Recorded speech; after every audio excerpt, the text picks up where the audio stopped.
East zone task force police Akbarbagh पे वाक़े Mughal mart supermarket पर छापा मारा।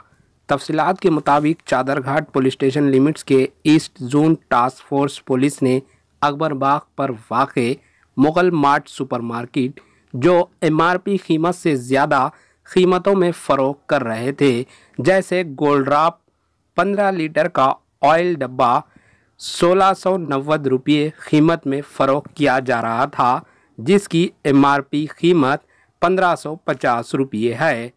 इस मार्ट के ओनर को हिरासत में ले लिया गया और तहकीकात जारी है। आइए देखते हैं एचएन न्यूज़ चैनल के नुमाइंदे मोहम्मद आरिफ की ये रिपोर्ट। मास्क का नहीं है, ऐसा कैसा हालत कर रहा है तुम लोग?